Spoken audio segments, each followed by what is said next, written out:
Happy Maker Monday. Today we are going to talk about a simple quilt as you go technique and my favorite way to join quilt as you go blocks.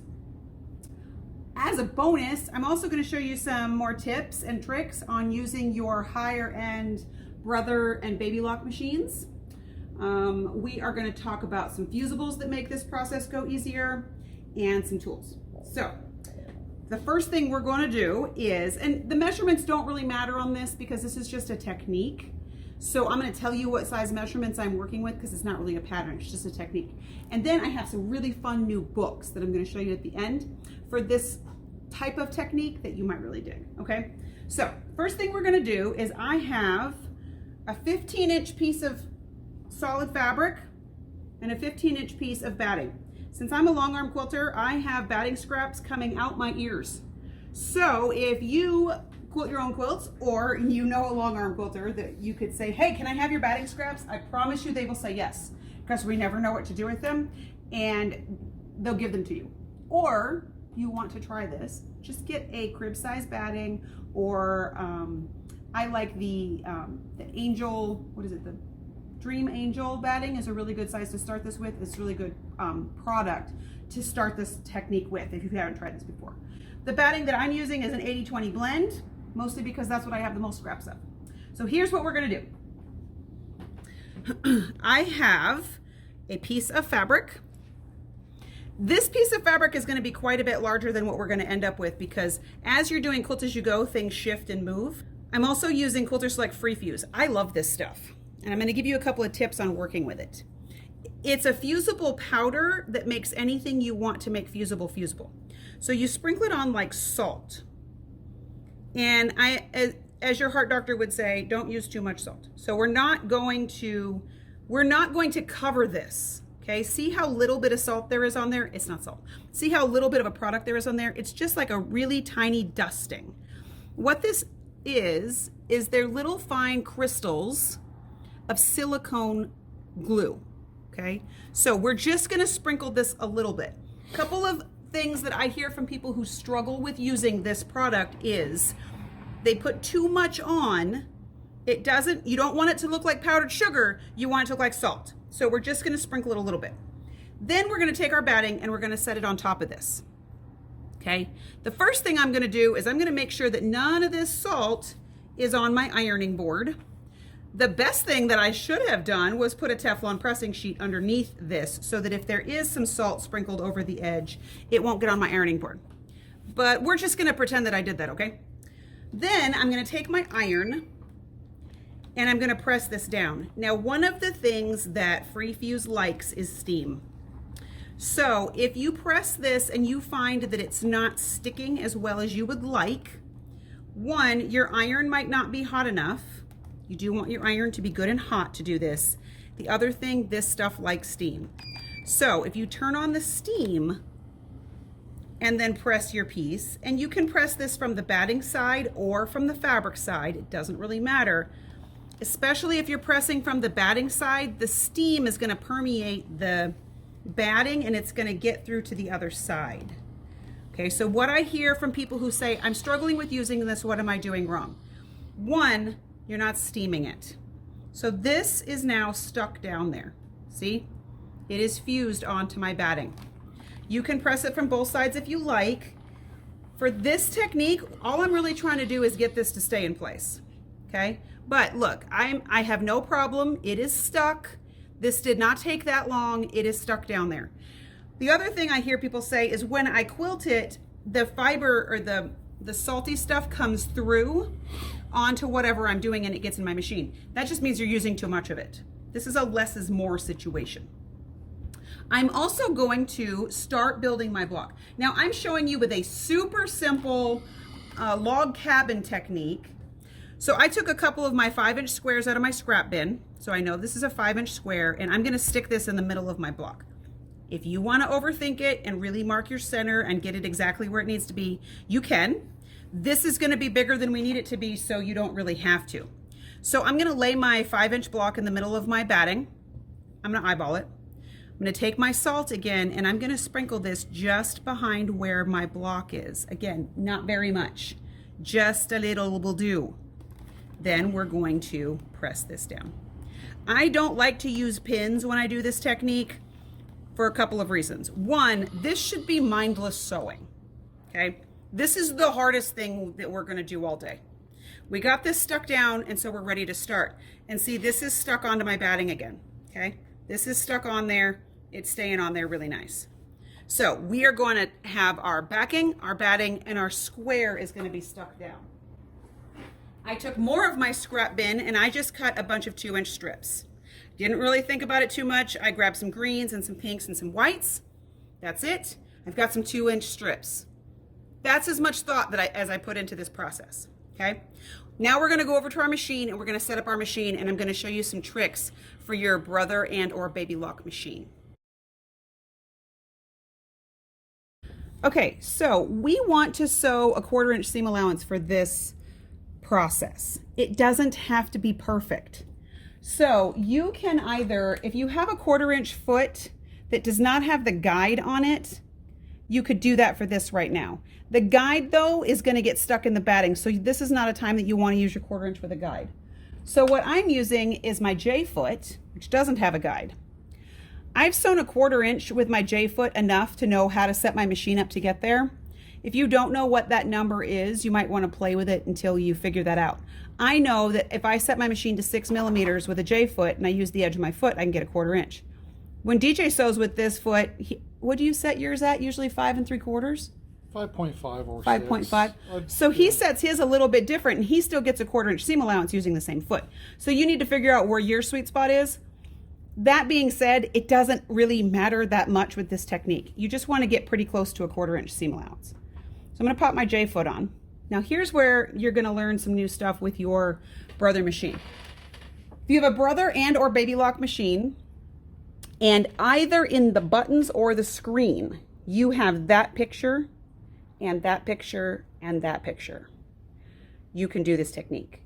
If you have the smaller machines, almost all of the dealer exclusive brother machines have this feature, which would probably be true for all of baby lock machines too. So if you have these 3 pictures, not that needle up, needle down, well that too, but that's not what we're going to use right now. If you have those 3 pictures, either on your screen or sometimes in the smaller machines, the ones that aren't quite as big as this one, they might be over here. The buttons might be over here, or they might be right here. But if they have those 3 pictures, you can do this.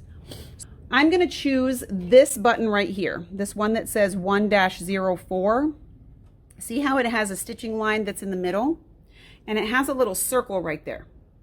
This one has a little front and back, and then the stitching line. You can do this technique with either one. Personally, because we're doing quilt as you go and you don't want to see the knots, I'm going to use the one that has the little dot and the stitch, stitch, stitch. What that means is this will do a tie-off stitch before and at the end. Okay, so I'm going to pick that button, which is going to set my needle to the middle position. Then I'm going to come down here to my left-right shift, and for me, that sweet spot for a 1/4 inch is at 6 millimeters. For you, it might be 5.5, it might be 5 3/4. Your machine might only do 1/2 millimeter jumps, so just figure out where that is for you, okay? The other things you're going to want to collect is you're going to want your 2.5 by 6.5 inch 5 Little Monkeys Creative Grid ruler, a friction pen, also your 5 Little Monkeys friction pen, that's a good one too, and a seam roller. And I've got all of my strips. I cut 2-inch strips. If you want to do 1-inch strips or 2.5-inch strips, or you want to do a crumb quilt and you don't want any of this to be straight, you can do that too. But for the sake of having a good time, I'm going to take my piece of fused sandwich with the block in the middle. You don't have to do the beginning and the end perfectly here. I'm going to take my strip. You are going to want the straight, one straight side. It doesn't have to be exact. It doesn't have to be an exact width. It doesn't even have to be a straight edge or a straight measurement. You just want to have a straight edge so you can line the next piece up. Okay, so I'm going to take my first log and I'm going to lay it on top of my square. We're going to push this button, which is the pivot button. We're going to push this button, which is going to turn both of those on. We're going to push the pivot and the scissors. What that's going to do is it's going to do a tie-off stitch at the beginning and the end if you do these couple of steps. So I've turned all my features on. When I start sewing, look, it's going to take 3 tiny stitches. Then it's going to sew forward. Okay. We're going to sew to where the whole sandwich is going to fit on the bed of the machine. And then I'm going to take my ruler and I'm going to line it up with the square here and mark a line to the side. Now you only need to do this part for the first 4 logs. You don't have to do it later and you'll see why. Then we're going to sew up to where that line is and I'm going to stop. And I'm just one time going to push this little circle button. Now watch what it does. It made a tie-off stitch, it cut the thread, and it lifted the foot. I'm just going to take a pair of scissors. I'm going to fold this back this way and just cut it off. Okay? It doesn't have to be perfect. It doesn't have to be even. It just needs to be cut off. I'm going to take this and press it back and then roll it. And I roll it right on my table because the firmness of the table makes for a nice crease. Okay? Then I'm going to add my next log. Okay, so now I'm going to take my next piece. This is messy. It doesn't matter because you're going to line this straight edge up with my pink straight edge. I always hang mine over just a little bit because, again, it doesn't really matter. When I drop my foot, it's going to tie off and it's going to start to sew. How cool is that? And I'm going to show you on the back why that's extra cool. When I get to where the whole thing's on the bed of the machine, I'm going to make a mark so I know where to stop. Push the button once, ties it off. I'm going to pull this back. I'm going to fold it over.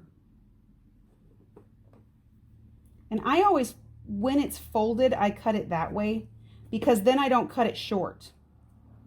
If I try to eyeball it the other way, I always cut it short. Okay, so we're going to do all 4 logs this way.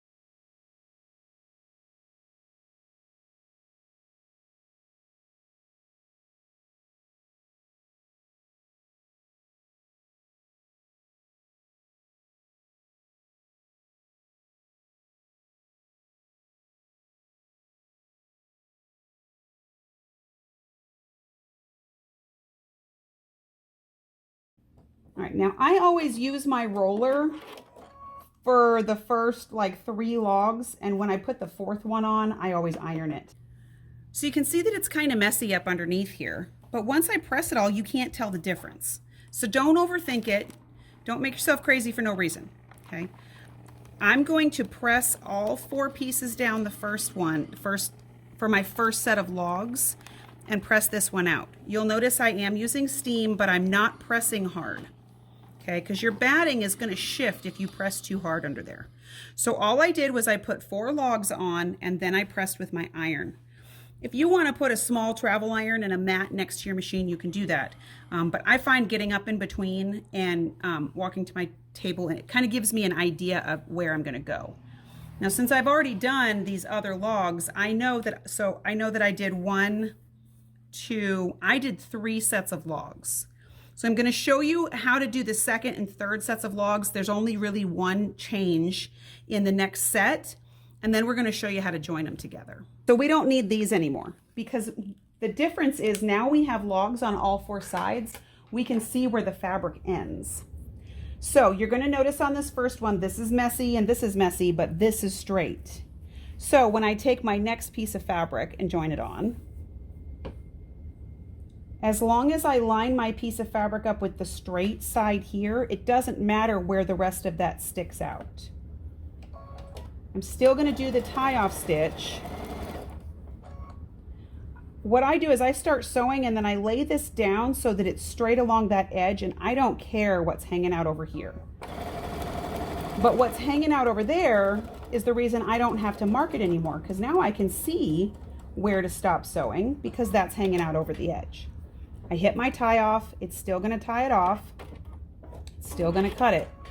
And then when I pull this out, I can just fold it in half, cut my fabric. So we're going to continue to do this all the way around until we have covered all of our batting, and not even all of our batting, until we've gotten to where we're close enough to the edge that we can cut a 12.5-inch square. That's just the size that I happen to make these.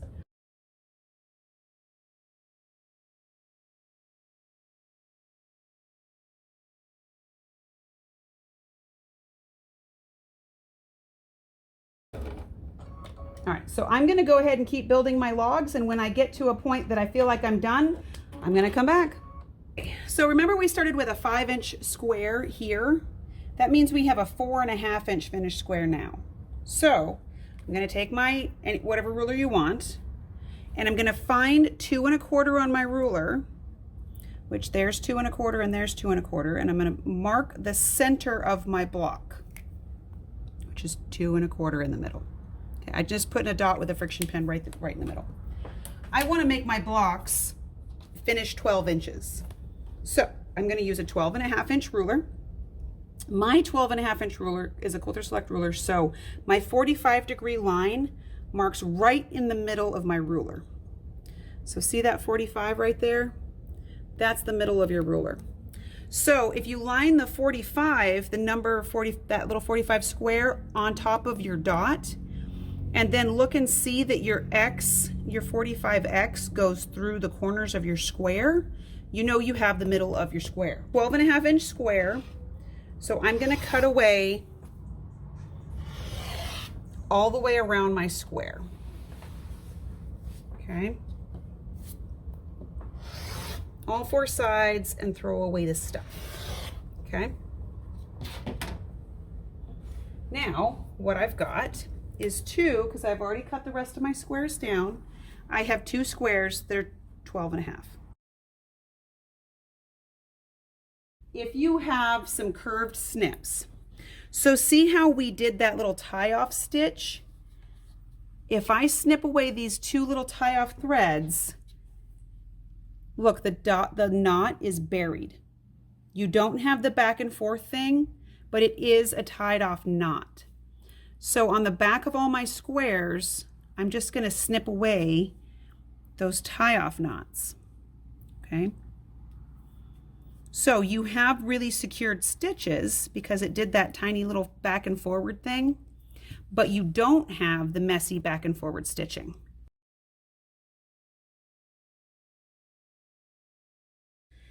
Then what we're going to do is we're going to take 2 squares and I'm going to put them wrong sides together. So my backs are going to be facing.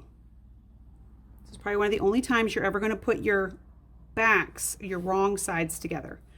Then what I'm going to do is I'm going to sew a 5/8 inch seam. Still have my J-foot on my machine. I'm going to come over here and go back to that same stitch we were using, only I want to get rid of the left-right shift. I want it to be right in the middle. So I'm going to push that button again. What that did was bump my needle over to the middle. When you're quilting, you really never want to use these lines on your machine. This is fine for close sewing and for regular sewing, but the accuracy that you need when you're piecing, this just isn't accurate enough. But we're going to use this 5/8 line right here, and we're going to sew these 2 pieces together. Okay, so I'm going to line the edge of my block up with this 5/8 line because my foot is in my needle is in my center position now. It's going to look like a huge seam allowance when you're a quilter, because it is. It's even bigger than a 1/2 inch.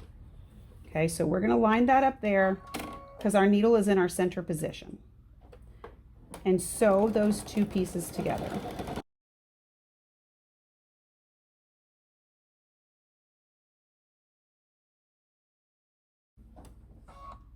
Okay, now I'm going to take this over to my iron and I'm going to give you your next set of tips. So now we're going to take and we're going to open this up.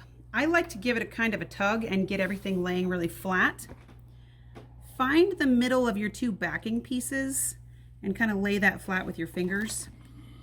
With your steam on, press this open. Okay, now there is a couple of different ways you can do this, and I'm going to tell you both of them, but I'm only going to do one. Some people really don't like the extra thickness of all the layers under here. I personally don't mind it. So you can, at this point, pull this away, and with some applique scissors work with this technique really well. Trim away this piece of fabric and this piece of batting. You don't want to get too close, but you could trim away about half of that. What I do instead, and yes, I press it open first and then I close it back up again, I'm going to take this over to my cutting mat and I'm going to cut off 1/4 of an inch. Now, why do we press it open, you ask, if we're just going to close it back up again? Well, because now it's really nice and flat and your seam is relaxed to where it's going to be. So take your ruler, line up 1/4 inch, and this doesn't have to be perfect either. I'm just going to get rid, and the only reason I'm doing this is because I know I'm going to use a 1-inch sasher. We're going to talk about that in a second. But I'm going to cut away just 1/4 inch of that material. And we're going to do 2 more pressings. I'm going to press it open again because I want everything to lay flat. And I'm using steam because I want all of those fibers to really relax. Then I'm going to flip it over to the back, and I'm also going to press it this way. All right, so now this is prepped and ready to sash. My favorite tools for making sashing for this technique is Pauline's Quilter's World. She makes these really great sashers that come in all different sizes. All right, so now we're going to make our sasher. I'm going to fold my fabric into the middle just a little bit. I only need a little bit, and get that started, okay? Then I'm going to put this, so you know you're using this the right way when you can read the words, okay? So this is upside down. If you flip it over and you can read the word sasher, you know it's going the right direction. So you're going to put this like a belt buckle. You're going to put that up one side and down the other, okay? And then I'm going to take a couple of my magic pins, because they're heat resistant. I'm going to pin them right to my ironing board. Okay. Then what I do is I take my iron and I just sort of run it along the sasher, and see how it's folding the pieces from both sides into the middle. You're going to run this all the way down your fabric, and it's going to make you a nice long tube. So see how it folds right into the middle? This is exactly what you want. Now, if you find that the fabric starts to creep on you a little bit, there's a couple things you can do, because it will. Sometimes it gets a little unruly. Okay, we're going to slide that over so you can see a little bit better. I like to hold the fabric in one hand and the iron in the other and pull it just a little bit taut.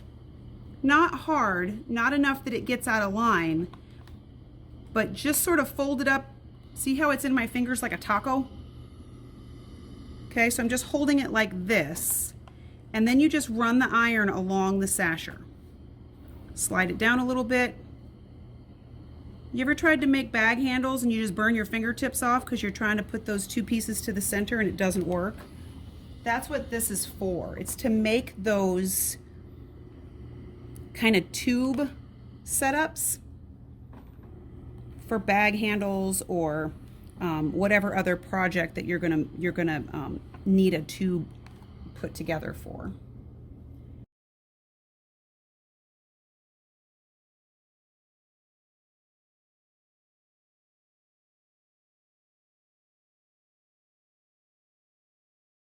Okay, so I'm going to use my Stitch Perfection tape. I love this stuff because it's double-sided sticky. You don't have to iron it, and it will hold it in place so you don't have to pin this. I don't like pinning through lots and lots of layers. So the first thing I'm going to do is I'm going to take a piece of my Perfect Stick tape. It's a 2-sided fusible tape, and I'm going to put it down the middle of my seam here. This is the 1/2 inch version. If you're going to do a wider, if you're going to do like a 1.5 or a 2-inch sashing tape, I would really recommend using the 1-inch version of this because it's going to hold it in place a little bit better for you. Okay, so stick that down to your seam. Sometimes it's a little hard to get it started because it's kind of a thick tape. It's kind of a foamy tape. But once you get it started, it peels off really easily. So see, it's kind of like a foam. It's super sticky, so it will hold fabric in place. So we're going to peel that off, and then we're going to take our sashing tape and we're going to just put that right on top of it.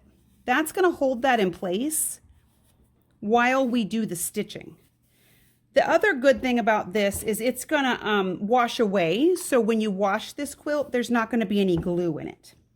So here's your next fun little tip with your larger brother or baby lock machines. If you have, what are the V-Series machines have these? V-Series and Innovus machines? Anything with a high shank, you can get one of these feet. Yeah. I call it the tank foot because it's got this continuous feed belt right here, which is really groovy. All right. So I'm going to plug that in. I still have it in my middle position. What this is going to do is it's going to move all this thickness really easily. Now that I have this all in place, I'm going to take my ruler and my friction pen, and I'm going to mark that 5/8 inch away from the edge of my blocks because I want to start and stop sewing there. Okay, so I'm going to line up 5/8 of an inch and just mark a line with your friction pen. And you're going to do this on your first sets of seams. So we're going to cross over this in a second, but this is your first set. So we're just going to mark a line like that. I'm going to start with my tie-off stitch again, that magic stitch that buries your thread. So depending on how wide you want this to stitch, I kind of really want it to be really close to the edge. All right, we're going to do that tie-off stitch at the beginning, and it's going to stitch right in that very edge of the tape. So what this is going to do is it's going to hide your raw edges. It's going to add another layer of quilting, and it's going to hold your blocks together. But the tape is going to cover up all that stuff. So when I get to where that line is marked, I'm going to turn around the corner. That's another one of those beautiful pivot functions. I'm going to stop, turn it again.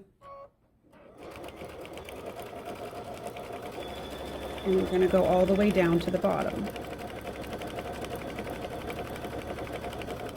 And even though we're stitching through lots of layers, this foot is making it so simple. I want one more stitch. I'm going to get to the end. I'm going to do that tie-off stitch. And we're going to pull it out. Okay. So now what I can do is I can go iron off these marks, both here and the middle of our block, and then I'm going to show you how to sew these blocks to the other two blocks.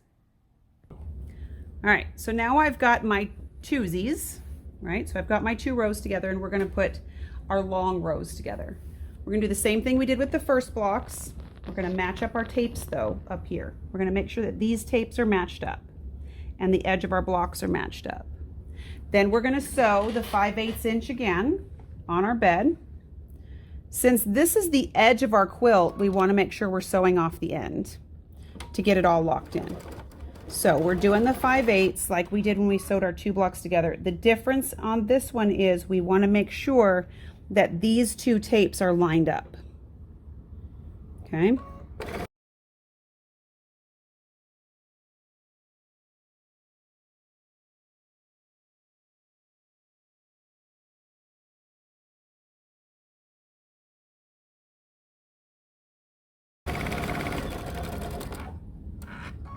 All right, now we're going to go and we're going to do just like we did with the first blocks, where we're going to press this open the first time.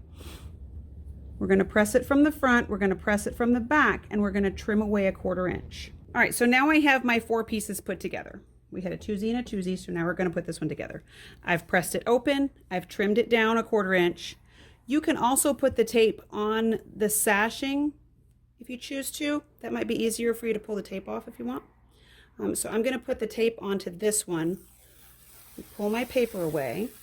It's so gratifying. And then stick it down on top of this. I always like to hang mine over the edge just a little bit, because then when I straighten everything up, it gives me something to square up. But I'm just going to press this all the way down, and we're going to top stitch it again with our move it foot. We're not going to stop the 5/8 away. We're just going to go all the way off the ends, because if this was the ending of your quilt, you'd want to make sure that you sewed all the way off. If we line up our edge here and we line up the edge of our foot, look at how pretty this is. It really just moves it through all that stitching.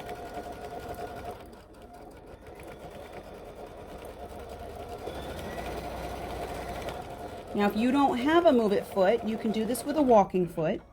It is going to be louder, and you may want to go a little bit slower, but you should be able to do it. If you find that your walking foot isn't getting through all the layers very well, do a longer stitch. Increase the stitch length on your machine so that your needle is going up and down fewer times, and then your machine will be able to, your feed dogs will be able to move it a little bit easier. Okay, so I'm not even going to sew the edge down. I'm just going to sew all the way off of this and come back again up the other side.